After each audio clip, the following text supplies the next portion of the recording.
everyone, it's Ginger here and welcome back to another one of my pastel videos. And today I have something really great for you guys, another pastel review, and this time it is the Paul Rubens set, which I got from Amazon with my own money, so this isn't sponsored. At the moment it's probably retailing for around about £31 to £33, so I'll put what that is in dollars below. And it's at the moment looking like a relatively good quality pastel for a relatively good price. So we are going to get down to the nitty gritty. I will get these open, swatched, and then we will see what it's like with water and with rubbing alcohol, or more commonly known as isopropanol. I will also be doing a pastel painting with these, and that will be in the next video after this one, just because otherwise this video ended up way too long for you guys and also for myself. But also because I really wanted to get down to see kind of what it was like with the colour choices that are in this box and how much you can really push them with that. So will I need to supplement is the biggest question. So let's get started. I'm going to switch to the top-down camera and you can join me seeing what we're going to be doing. Right, so we are on our top-down camera and here is our box of Paul Rubens handmade soft pastels, 48 colours. It's a tray style box. You can see, as usual, anything that comes from Amazon usually ends up damaged somewhere, but it should be fairly well packaged. The information on the back, I'm assuming that all this is Chinese. Looking at the fact that the manufacturing is Zhejiang Rubens Technology Co Limited, and the address is Guangshun South Street, Jingdong District, Jinhao City. So yes, I'm going to assume that. So the information says, and I'm assuming this is the same as that, product name is Handmade Soft Pastel of the Colleges. We do love a bit of translation fun sometimes. I'm assuming product number or batch number. Product category, soft pastel pigment. Specifications, 48 colours. Storage methods, soft pastel pigment should be avoided from prolonged exposure to direct sunlight and damp places to prevent pigment dissolution or deterioration. Dissolution? I think discoloration is probably more likely. I've seen it on another channel, somebody else looking at the details of this and looking at light fastness. Sorry, a bit croaky. And I believe that they're not massively light fast, but they're probably around about the medium scale. So, you know, probably good for practice pieces and maybe pieces that you are going to turn specifically into prints as well. Really good for that, just because the quality of these is probably slightly more than, say, the Ohuhu and Montmartre, and that's because there'll be less fillers in this. So compound wise, there is more pigment and less filler in these than there is the two cheaper brands that I've reviewed. So let's get this box open. I have taken the plastic package off and just checked to make sure we got what it says in the tin. And as you can see, there's already pastel dust exposure to the inside of the box, which kind of makes it look used, but I can assure you it was properly sealed in its plastic wrapping. So there was no tampering or anything. So this is how it comes. So I'll chuck the lid. There is a lovely swatch card for you, obviously totally and utterly, how? I'm assuming that this got that from the sponge, but how has the sponge got like this? I don't know. Anyway, there's our card. It says Rubens. I'm assuming it says the same in Chinese. And then our swatch things on the back. So we've got a really thin sponge on the top. For some reason, it's massively coloured already from the pastels, and even just lightly touching it, this stuff is getting everywhere. So I would be careful with how you're handling these. I'm going to be handling them just for this and the painting, and then once I've decided whether or not they're properly fully safe to use, then I'll consider it. So this is the state the box has come in. As you can see, every single one of these is already covered in pastel dust of various different hues. This tray thing is bent, but only one, just check, yeah, only one pastel has actually broken. So that's not bad really when you think about it. Not bad at all. So shall we swatch these out? They are not massive, I'm just trying to think what I've got that I can reference to. So they are slightly smaller than a Unison lengthwise. This is annoying me because I don't have any of them with me, and what I do have are all broken bits. They're also thinner than a Unison. A Unison is much wider, so you're not getting the same amount as I would say a full Unison stick. I'd probably say you're getting about the same amount as, for example, a half stick. So if you imagine like a Snellier or Unison half stick, kind of thinking along that kind of size. And some of them are thinner and some of them are fatter. They are hand rolled, so that's not really to be surprised. I would like to remind people, obviously, hand rolling a pastel does not necessarily make it premium. It's the pigments that make it premium. So shall we swatch it? I have got down here, this is a piece of the Daler-Rollie's, I think it's the Monroe, just check. Yeah, it's the Murano paper. This is the pale pack, and this is the textured side, not the non-textured side. There's bits already all over it from the back of this box. So let's pop, always confusing, we'll pop the box here. We'll start that way up. I've got paintbrush, and I've also got my isopropanol and water as well for testing that out and seeing how it reacts and breaks down to the kind of normal components that we would use.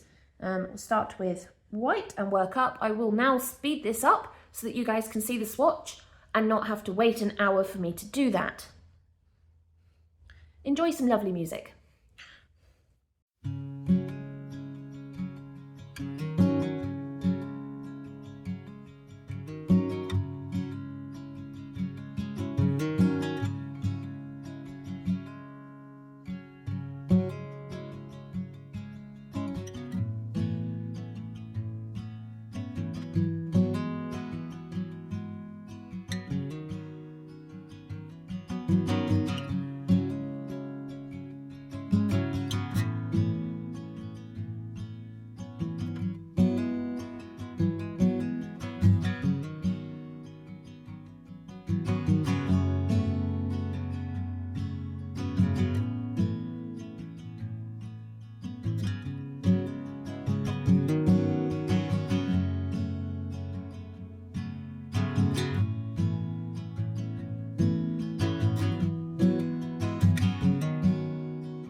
Right, as you can see, the first and most obvious thing is the amount of dust coming off these. They are so soft that even this paper, which is not toothed and has probably the mildest texture of papers that I tend to use, it's literally just producing a ridiculous amount of dust. I'm just going to tap that off into the pastel plate, I think. Get in there. Right, so having done that, you can now see these a little better. First thing to note, there is a good colour selection, but there are some, what I'm going to refer to as some key colours missing. We don't have many warm greens. We have more of an olive brown, an olive green, and then more of a kind of brighter lime green, but we don't have anything like moss or forest or anything in between. So we're kind of missing. We've got this one, but it's borderline on the cooler side. We have quite a few pinks, as you can see here and here. Don't know why. We only got the one red. Would have liked to have another red. The yellows is a really good selection. You go from the cream right the way through to this really deep orange, and then when you come down you've got the rest of the more neutral ones, so that one and that one, which almost look identical, interesting, and then these two here, which give you a nice tone range. And you have got some neutrals, which is really good to see, is that you haven't just got really saturated colours, you've got some neutrals in there to pare it down. So we've got one here, Obviously the greys are neutral. We've got another one there, we've got another one there. I'll probably say that's another one. And also that pink there is a bit more of a neutral one. So you've got some neutrals to play with, not massive, and none of them are pale. They are all still fairly saturated on the neutral side, but they do have that slightly more grayed washed out tone that is what you'd see in a neutral. So yeah, you've got two whites. We seem to have these two which are almost identical, and I believe they are that one and that one, which, yeah, they look identical to me. So a bit of a cop out there, having two the same. Also this one, I don't know if you guys can see that very well on the camera. I don't know if it will allow me to focus. But this is a pure cut end, as is the other, and it's shiny smooth. Not the same as the rest of these, which are textured and rolled. The ends are lumpy and bumpy, as you would expect. So I suspect that that is not even from this set and has just been put in because they were missing one. It is nice to have a darkish blue. I wish it was darker, but at the same time, it was really hard to get down. It produced almost no dust whatsoever. So I would say that doesn't belong in this set. Don't know where that's from. So what other things have we got? So we got a good selection of browns, just nothing that I would kind of use. I would probably use some of that. That's too neutral. That's okay-ish if I was drawing cartoon trees. That's a bit better, but there's no dark browns, which I really like to see. We do have, obviously, the greys we've got here. So we've got our warm grey, we've got our cold grey, we've got a darker version of the warm grey. It's all over my fingers already. We've got a Payne's grey and a black, fair enough. We've got a kind of darker neutral violet compared to the pale neutral violet, but we don't really have a proper purple. And we don't have anything on the kind of warmer purple side, so next up from that would have been nice. We do have a nice teal, which is nice to see. I like to see a good teal in the kind of packs. In actual fact, we've got two because we have a more neutral one, which is also shaded, and a brighter one, which is nice. So nice. Got a nice collection of blue-greens. Again, same problem. None of the darker end of the colours are really true dark.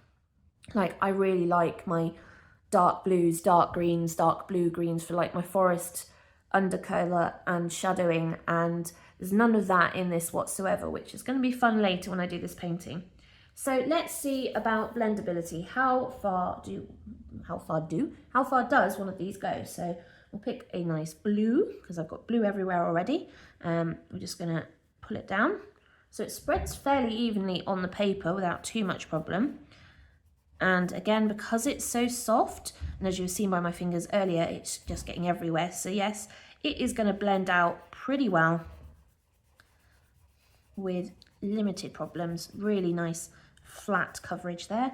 Spreading it out beyond that, yes, it carries quite far. So just be conscious of the fact that when it is on paper, it doesn't want to stay on the paper, and that it may well go out of bounds and get everywhere. So that's not bad for spread. What about working on top of that? So we've got that. Let's see, got a nice yellow. And we're just going to go, yeah, just blend that. Bear in mind, this paper doesn't hold much, and it's kind of good for these sorts of tests because of that. But yeah, no, that's blending over the top of that without cross blending too much, which is good. And I don't want to blend together. I've put that on. Can I put a white over the top of that? What do you think?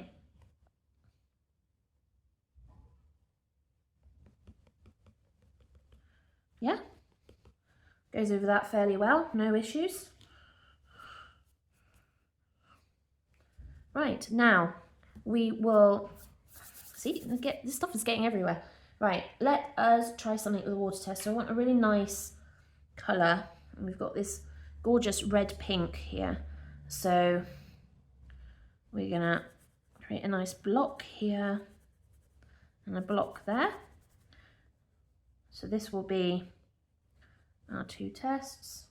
Get rid of the dust because there's just so much of it. Right, let's start with water first. So this is just standard water on one of my synthetic brushes. So we'll just get it wet, allow the water to pick up the pigment, and then we will spread it down. Apologise for all the banging. Just one of those days, I think. Right, there we go. Okay, so it does pick up the pigment really well, and it dissolves really well in water. Like, I'm not seeing a lot of granulation. It is spreading, it's mixing with the water completely. That is fairly good, I would say. It handles the water really well. Be interesting to see what that's like when it's dry. Is that going to wash out and go really pale, almost chalky looking? Things that when you see pastels do that, when you mix them with water or alcohol, it's down to the filler, and what's happening is the pigment's dissolving and the filler is not, and therefore you end up with this kind of more chalky, washed out version of the pastel. So if you ever see that happening, that's why it's happening, and it's because of the filler that's inside it. So be fairly quick with this because I don't like working with too much of it. So there is our alcohol. Again, that's picked that up fairly quickly. Dissolved it just as well.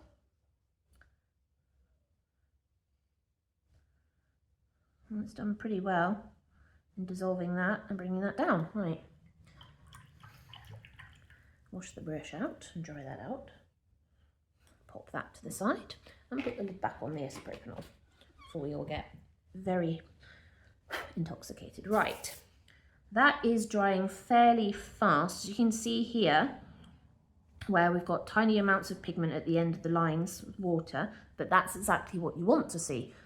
It's no different to watercolour. When you see watercolour and the way the pigment in watercolour is distributed, if you add a drop of water, it on top of watercolour you've put down, it pushes the pigment out to the edges, and when it dries, you'll find you've got a really clean pigment line along the edge of that water. That's exactly what's happening with this, and what it means is that the pigment has been really finely ground.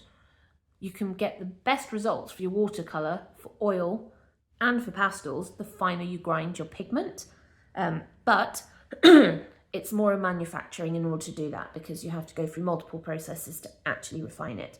So on the pricing scale wise, yes, this set is more expensive than the Ohuhu and Montmartre. You get the same number of pastels and pretty much the same amount of grammage. I weighed this box and I weighed the Ohuhus, and actually the weight is not that dissimilar.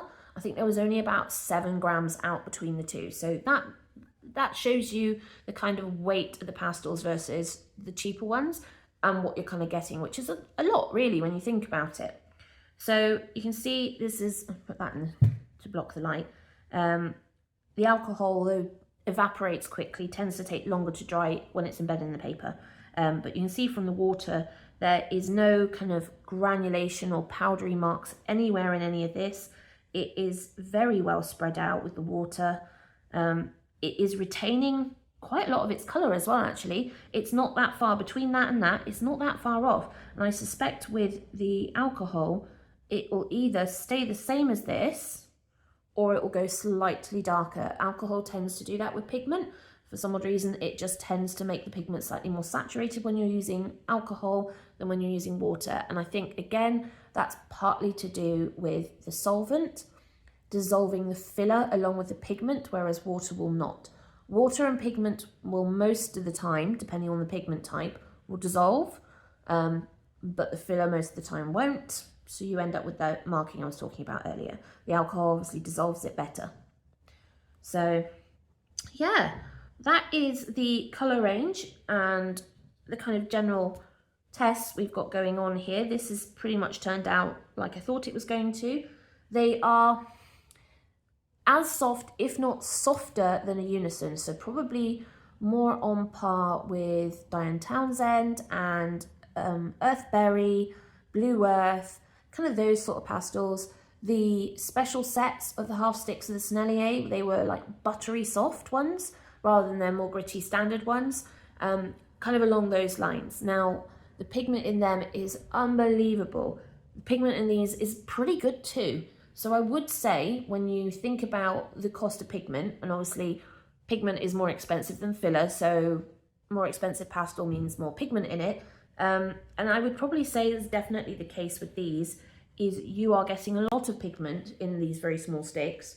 But I would probably say that the binder and the filler isn't the best quality, and that's why it's producing so much dust. They are very soft, as you saw with the green, which is already broken when I tried to apply it to the paper. And remember, again, it's not a sanded paper. It did kind of break and crumble quite a lot. So they do feel very, I'm not going to say dry, but they feel very like they will crumble very easily. So I would probably give caution on using these with heavy sanded paper. So stuff like the Fisher, UArt, the sort of stuff that's going to eat through these pastels within seconds, and you'll be losing a ridiculous amount of pastel to turning it to dust rather than applying it to your actual surface. I would probably say it's safe to use these with the finer surfaces where there is still a limit, but with that in mind, with any sanded surface, the more a pastel breaks down with its pigment into the kind of texture of that surface, which is the kind of micro pores that you can't see, the quicker it fills it when you've got a soft pastel, and therefore you won't get as many layers. So it's just something to kind of bear in mind, that if you are buying these, I would use them with caution on really sanded, heavily sanded textured papers. I think they're going to do really well on Pastel Matte, on the Canson Made Tense Touch, on the Colour Fix, on the Canson Velvet, like those sorts of papers. I think these will do really well. But again, as I said, I would still be cautious about the number of layers you're going to get with these. It will be less because they're just a little too crumbly and a little too soft in order for them to last very long. The big plus is they are heavily pigmented, so you are getting a lot of colour punch for each stick. And then again, like I said earlier, there are, I think, going to be some colours missing, but we will try this on a bigger pastel painting. I'm planning on doing more of a sky piece, so we've got plenty of blues for that. My concern is going to be the ground piece. I want to do maybe a little bit of a sunset, and we've got plenty of reds, oranges through to yellows and whites for that, so I think it will suit the set really well, and we will see what happens. So hopefully you guys have enjoyed that review. If you have any questions about these pastels, remember, please leave it down in the comments below. Give us a big thumbs up to make sure that you're happy with this video, and so that the algorithm knows you're happy with this video. And if you've actually managed to watch this video to the very end and listen to me ramble the entire time at the end, then comment below with "it was just a ramble," and I will know you have watched this video to the end. Anyway, ta-ta for now, and join me later for a pastel painting with these soft pastels. Bye!